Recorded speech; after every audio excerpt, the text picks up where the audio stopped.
बिस्मिल्लाहिर्रहमानिर्रहीम। अस्सलाम वालेकुम सब देखने सुनने वालों को परफेक्ट न्यूज़ चैनल की जानिब से तोसीफ़ भट्टी का सलाम अर्ज़ हो। नाज़रीन, आज से ठीक एक साल पहले जून 2023 में पाकिस्तान की बेहतरीन यूनिवर्सिटियों में शुमार होने वाली और तेज़ी से तरक्की की मनाजिल तय करने वाली बहावलपुर की अजीम दरसगाह इस्लामिया यूनिवर्सिटी बहावलपुर को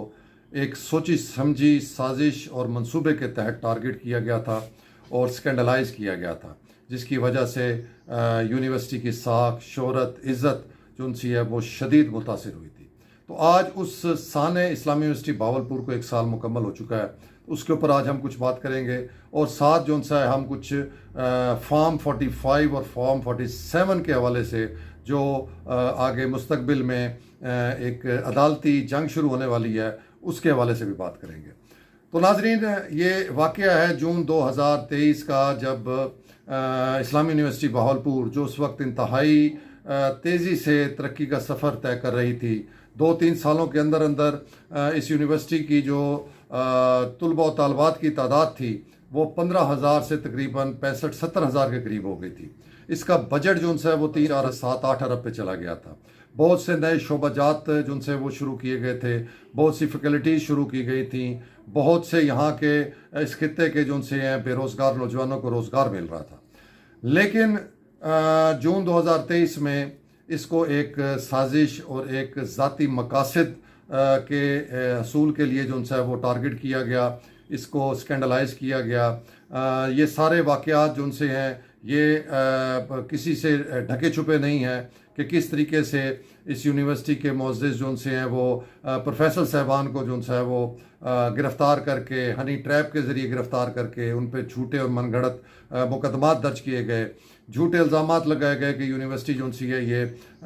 मंशियात का गढ़ बन चुकी है, जिनसी हरासगी यहाँ पर बहुत ज़्यादा है और 5500 फहाश वीडियोस का जो वो एक तूफ़ान है बदतमीज़ी जो उनसे वो शुरू किया गया और उसको पूरी दुनिया के अंदर वायरल किया गया। ये सारी चीज़ें जो उनसी हैं इस सारे मामले को नाज़रीन एक साल गुजर चुका हुआ है। रिपोर्ट्स जो उनसी हैं वो सामने आ चुकी हुई हैं। जुडिशल कमीशन की जुज़वी रिपोर्ट जो उनसी है वो सामने आ चुकी है, जिस पर साबका निगरान हुकूमत ने एक काबीना की मीटिंग में पूरे तरीके से डिस्कस भी किया और उसमें बताया कि कौन कौन से जो अनासर थे वो इस झूठे और मनगढ़ंत जो स्कैंडल था इसको उछालने वाले, हवा देने वाले वो कौन से अनासर थे। उसमें जैसे कि सारों को मालूम है कि साबका DPO बहावलपुर जो उनसे हैं उनका नाम था, कुछ और पुलिस अफसरान का नाम था, एक अब्दुल्ला टाउट का नाम था, 1-2 वीलॉगर्स के नाम थे। तो ये पूरी एक कम्प्रीहेंसिव सी रिपोर्ट जो उनसी है वो जुडिशल कमीशन ने वो पेश कर दी थी और उसमें तमाम हक़ायक़ जो उनसे हैं वो खुलकर बयान कर दिए गए थे और बता दिया गया था कि इस यूनिवर्सिटी को एक साजिश के तहत और सोचे समझे मंसूबे के तहत इसको बदनाम किया गया, स्कैंडलाइज किया गया। और इसके साथ बाद में एक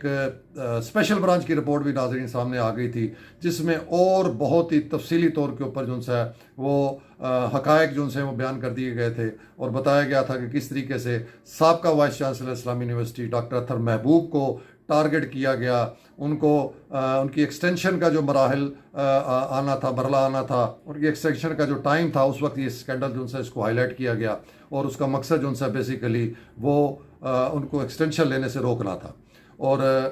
ये सारा कुछ जो उनसे नाजरीन ये रिपोर्ट्स में आ चुका हुआ है। और उसके बाद उस स्पेशल ब्रांच की रिपोर्ट में मज़ीद भी इंकशाफ किए गए, वो उस साबका DPO के हवाले से थे कि उन्होंने किस तरीके से यहाँ पर कब्ज़ा माफिया की सरपरस्ती की, बहुत से जो उनसे वो शहरी और देहाती ज़मीनों के ऊपर जो उनसे वो कब्ज़े कराए, नाजायज़ कब्ज़े कराए और किस तरीके से उन्होंने यहाँ पर एक किस्म का करप्शन का बाज़ार जो उनसे वो गर्म किया हुआ था। तो ये सारी रिपोर्ट्स आ गई। इन रिपोर्ट्स को आए हुए भी नाजरीन कई माह जो उनसे वो गुजर चुके हुए हैं। वो साबका DPO जो मरकज़ी किरदार थे उनको भी बड़ी इज्जत के साथ यहाँ से जो उनसे ट्रांसफ़र करके दूसरी पोस्टिंग दे दी गई। किसी किस्म की कोई अभी तक हुकूमत की जानिब से, ना साबका निगरान हुकूमत की जानिब से, ना मौजूदा हुकूमत की जानिब से उन किरदारों के ख़िलाफ़ को कार्रवाई जो उनसी है वो नज़र आई है कि जिन्होंने इस हस्ती बस्ती और तरक्की करती हुई यूनिवर्सिटी को जो उनसे है वो देखते ही देखते ज़मीन बोस कर दिया, इसकी साख को, इसकी शोहरत को। और आज तक ये यूनिवर्सिटी जो उनसी है ये उसका खमियाजा भुगत रही है। उसके एडमिशन्स के ऊपर बहुत ज़्यादा नेगेटिव असरात मुरतब हुए उसकी जो माशी हालत है वो डिस्टर्ब हो चुकी हुई है। तो ये सारा जो मामलात हैं ये हुकूमत और हुकूमती मशीनरी के सारे नोटिस में हैं। ये सब कुछ जो है ये अब बिल्कुल आया हो चुका हुआ है, बिल्कुल वाज़ेह हो चुका हुआ है कि ये सारा कुछ किस तरीके से किया गया और इसके पीछे कौन कौन से किरदार थे। लेकिन अभी तक फ़िलहाल इसके हवाले से 1 साल मुकम्मल होने के बावजूद किसी किस्म के कोई ठोस इकदाम जो उनसे हैं वो नज़र नहीं आते। तो ये हम इस वीडियो के ज़रिए उन किरदारों को भी जो है वो बताना चाहते हैं और साथ हुकूमत और हुकूमती अथॉरिटीज़ को भी हम ये बावर कराना चाहते हैं कि ये जो 1 साल पहले इस यूनिवर्सिटी के साथ जुल्म और ज़्यादती की गई, नाइंसाफ़ी की गई, इसको स्कैंडलाइज किया गया, झूठे इल्ज़ामात इसके ऊपर लगाए गए, इस मामले को बहावलपुर की आवाम किसी सूरत में नहीं भूलेगी। ये इतना बड़ा वाक़या था, ये इतना बड़ा सानिया था कि जिसको फरामोश नहीं किया जा सकता। और ख़ास तौर पे ये बहुत ही तकलीफ़ दे सूरत हाल है इस बहावलपुर के ख़ित्ते की आवाम के लिए भी और यूनिवर्सिटी के उन मुअज़्ज़िज़ीन, उस्ताज़ा और तालिब इल्मों के लिए भी कि इतना कुछ होने के बावजूद, इतनी सारी रिपोर्ट्स आने के बावजूद और एक मंज़र वाज़ेह होने के बावजूद उनसे वो अभी तक उन किरदारों के ख़िलाफ़ जो है वो कोई भी इक़दाम नहीं उठाया गया और इसके हवाले से बिल्कुल चशम पोशी से जो है वो काम लिया जा रहा है। जबकि हमारे खुद बहावलपुर से ताल्लुक़ रखने वाले गवर्नर जो हैं, गवर्नर पंजाब भी कई माह इस स्कैंडल के बाद गवर्नरशिप का जो है वो अख्तियार इस्तेमाल करते रहे, गवर्नर हाउस में बैठे रहे। उनकी जानिब से भी ऐसी कोई कोशिश नहीं की गई कि इस यूनिवर्सिटी के साथ ज़्यादती करने वाले, इस यूनिवर्सिटी को बर्बाद करने वाले, इसकी साख को ख़राब करने वाले जो अनासिर थे उनके ख़िलाफ़ कोई इक़दाम उठाया जाता, हुकूमती सतह के ऊपर उनको इबरत का निशान बनाया जाता। वो भी अपनी गवर्नरशिप के जिसे कहें कि एंजॉय करते हुए वो भी अब वापस बहावलपुर आ चुके हुए हैं। और अभी गुज़िश्ता दिनों उन्होंने एक अपने इंटरव्यू में भी इस बात का इजहार किया है कि ये सारे मामला जो उनसे हैं ये कतई झूठ पर मबनी थे, ये तमाम झूठा स्कैंडल था और इसको जो है वो जानते बूझते जो है हवा दी गई और पूरी दुनिया के अंदर इस यूनिवर्सिटी को बदनाम किया गया। लेकिन हैरानगी की बात है नाजरीन कि जब उनसे वी लागर साहब ने सवाल ये किया कि आपने उन किरदारों के हवाले से कोई कार्रवाई क्यों जो उनसी है वो नहीं की और अभी तक उनके हवाले से क्यों कोई कानूनी या एडमिनिस्ट्रेटिवली कोई एक्शन लिया गया, तो उनका बड़ा ही मासूमाना जवाब ये था कि अभी इस बात का तयन ही नहीं हुआ कि वो जो डीपीओ साहब थे या उसके जो बाकी हवारी थे उनका असल मकसद क्या था। क्या वो वाकई इसको डैमेज करना चाहते थे, ये सारा कुछ उन्होंने जानबूझ के किया या अनजाने में किया। ये गवर्नर साहब का इंतहाई मासूमाना जवाब सुनकर बंदा सिर्फ जो है वो इज़हार अफसोस ही कर सकता है और कुछ नहीं कर सकता कि इतनी बड़ी यूनिवर्सिटी को, इतनी अजीम यूनिवर्सिटी को एक चंद दिनों के अंदर जो है वो उसकी साख को, उसकी शोहरत को और उसके नाम को जो है वो बर्बाद कर दिया। और उन अनासिर का भी जो है वो चेहरे सामने आ चुके हुए हैं। रिपोर्ट्स के अंदर बता दिया गया है कि कौन कौन से जो हैं वो लोग इस सारे मामलात के अंदर मुलव्वस थे। लेकिन उसके बावजूद अभी हमारे साहब का गवर्नर साहब ये फरमा रहे हैं कि अभी उनके किरदार का तयन नहीं हुआ कि उन्होंने ये सारा कुछ जो है ये किसी खास मकसद या किसी खास जिसे कह साजिश के तहत किया था या वो अनजाने में ये सारा कुछ कर गए। तो नाजरीन ये अफसोस का मुकाम है हमारी अथॉरिटीज़ के हवाले से, हमारी हुकूमतों के हवाले से कि इतने बड़े तालीमी अदारे को जो है वो देखते ही देखते उसकी साख को, उसकी शोहरत को, उसके नाम को जो है वो ज़मीन बोझ कर दिया। उसमें पढ़ने वाले लाखों जो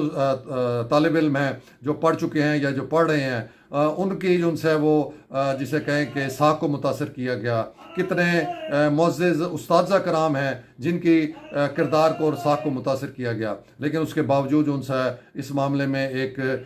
खामोशी है, एक चुप है और कोई भी इसके हवाले से जो है वो कदम नहीं उठाया जा रहा। ये इंतहाई नाइंसाफ़ी वाला मामला है। ये इस खित्ते से भी जैसे पहले बहुत सी नाइंसाफ़ियाँ की गई हैं इस खित्ते के साथ, ये भी एक बहुत बड़ा नाइंसाफ़ी वाला मामला है कि हुकूमत पंजाब जो सी है वो सारा कुछ जानने के बावजूद, सारा कुछ सामने आने के बावजूद जो है वो इसको एड्रेस नहीं कर रही, इसके मुल्ज़मान को जो है वो कटहरे में नहीं लाया जा रहा। तो उम्मीद करते हैं कि ये जो कुछ किया गया या ये जो इसके किरदार थे जो इसके अंदर मुलव्वस थे, हुकूमत पंजाब सीरियस लेकर इस मामले को उस जो जुडिशल कमीशन की रिपोर्ट है उसको सामने रखते हुए वो उन किरदारों के खिलाफ ज़रूर कार्रवाई करेंगे और इनको जो है वो करार वाक़ई सज़ा जो है वो दी जाएगी। दूसरा नाजरीन, अब हम बात करते हैं कुछ सियासी मामला जो डेवलपमेंट्स हुई हैं, क्योंकि जब से ये इलेक्शन हुआ 2024 वाला, तो उसके बाद से फॉर्म 45 फॉर्म 47 का बहुत ज़्यादा चर्चा और बहुत ज़्यादा जिसे आप कहें कि शोर मचाया गया। और अपोजिशन की जानिब से जो इस वक्त अपोजिशन में मौजूद जमातें हैं उनकी जानिब से ये जो है वो बरमला कहा गया कि उनके जीते हुए बेशुमार उम्मीदवारों को जो है वो फॉर्म 47 के ज़रिए जो है वो एक जेली फॉर्म बना के उनको हराया गया। तो इस हवाले से बहुत से उम्मीदवारों ने पहले इलेक्शन कमीशन में और बाद में जो है वो इलेक्शन ट्रिब्यूनल्स के अंदर जो है वो अपनी पटिशन्स दायर की हुई थी। तो इस हवाले से जो बहावलपुर डिवीजन का इलेक्शन ट्रिब्यूनल है, जो एक जस्टिस साहब हैं, मौजूदा सिटिंग जस्टिस हैं हाई कोर्ट बहावलपुर बेंच के, उन्होंने अपना जो है वो काम शुरू कर दिया ट्रिब्यूनल का। और इतलात के मुताबिक बहावलपुर के जितने भी पटिशनर्स थे जिन्होंने इलेक्शन के हवाले से पटिशन्स जो हैं वो दायर की हुई थी, उनको और उनके फ्रीकैन को जो है वो 26 और 27 जून को जो है वो रिकॉर्ड समेत तलब कर लिया गया है। तो इसमें बहावलपुर की 3 बड़ी सीटें शहर की जो सी हैं, एक NA 168 है, एक 2 जो सी हैं वो सूबाई सीटें हैं PP 254 और PP 253। ये 3 सीटें जो सी हैं, इसमें साबका सूबाई वज़ीर समीउल्लाह चौधरी साहब जो से थे वो PTI की जानिब से ये इलेक्शन जो है ये हारे थे। तो उन्होंने जीतने वाले जो MNA हैं मलिक इकबाल चन्नड़ साहब के ख़िलाफ़ पटिशन की हुई है, जबकि PP 254 से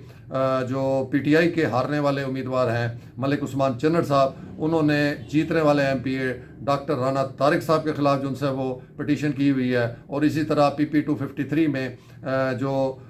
हारने वाले उम्मीदवार हैं मलिक असगर जोया साहब जिनका ताल्लुक PTI से है, उन्होंने जीतने वाले उम्मीदवार और इस वक्त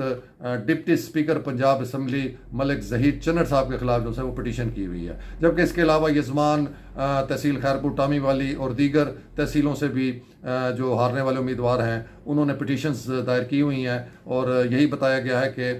इन पटिशन्स के ऊपर जो है वो अब इलेक्शन ट्रिब्यूनल ने बाकायदा नोटिस जारी कर दिए हैं। तो नाजरीन, ये जब अब इसके ऊपर समाअत शुरू होगी और इसमें जब रिकॉर्ड पेश होगा, इसमें जब फॉर्म 45 और फॉर्म 47 जो है उनका मुआवजा किया जाएगा, अब उसमें देखना ये है कि जो पटिशनर्स हैं जो दावा कर रहे हैं कि असल में वो जीते हुए थे और 30-30 40-40 हज़ार की बर्तरी से जीते थे, उनको हराया गया, उनके फॉर्म 45 जो से हैं वो किस हद तक जो से हैं वो मुकम्मल भी हैं और जैनवन भी हैं। और इसी तरीके से जो जीतने वाले उम्मीदवार हैं वो भी अपने फॉर्म 45 जो उनसे फॉर्म 47 वो अदालत में पेश करेंगे और फिर अदालत इसका जो है वो जायज़ा लेगी कि किसके फॉर्म 45 जो से वो जैनवन है, किन फॉर्म 45 के ऊपर पूरे तमाम जो वहाँ के पोलिंग स्टेशन के जो होते हैं एजेंट्स होते हैं उनके भी साइन हैं, प्रिजाइडिंग ऑफिसर के भी साइन है, रिटर्निंग अफसर के भी साइन है, वो सारे का सारा उसको जज किया जाएगा। जबकि इस हवाले से जो साबिक सूबाई वज़ीर समीउल्लाह चौधरी साहब हैं जो पटिशनर हैं, उनका कहना ये है कि उनको कभी उम्मीद है, उनको पूरा यकीन है कि जब ये ओरिजिनल रिकॉर्ड इलेक्शन ट्रिब्यूनल्स में जो है वो पेश किया जाएगा तो जिसे कहें कि दूध का दूध और पानी का पानी हो जाएगा। क्योंकि उनका दावा ये है कि जो इस वक्त जीत के बैठे हुए हैं फॉर्म 47 के ऊपर बकौल उनके फॉर्म 45, फॉर्म 46 और फॉर्म 47 के अंदर ही इतना तजाद है कि वो इसको साबित ही नहीं कर सकेंगे कि ये तीनों फॉर्म जो हैं ये जेन्युइन है। तो देखें, अब ये अदालत का काम है, अदालत की प्रोसीडिंग है 26 और 27 को जिसकी प्रोसीडिंग शुरू होगी। उसके बाद ये रिकॉर्ड पेश होंगे और उसके बाद जो है इसका अदालत जायज़ा लेगी और जब ये मुकम्मल समाअत होगी तो उसके बाद फिर एक बड़ा सियासी फैसला जो है वो सामने आएगा और पता लगेगा कि किस की जो है वो हक में ये फैसला हुआ है। आया जो जीते हुए पहले से बैठे हैं वही दोबारा जीत गए हैं, या जिनको हरा दिया गया था, जो दावा करते हैं कि हमें हरा दिया गया था, उनको जो है वो मिल जाती हैं, सीटें मिल जाती हैं। तो ये एक दिलचस्प सूरत हाल है। आइंदा मुस्तकबिल के अंदर जो अदालतों में इस ट्रिब्यूनल्स के जो फैसले हैं उनसे मशरूत है कि क्या सूरत हाल बनती है और किस तरीके से जो है वो आगे सियासी मंजर तब्दील होता है। तो ये थी नाजरीन आज के जो मामला थे जिसको डिस्कस किया। उम्मीद है आपको ये व्लॉग पसंद आया होगा। अपना बहुत ख्याल रखिएगा। तो सी भट्टी को इजाज़त। अल्लाह हाफ़िज़।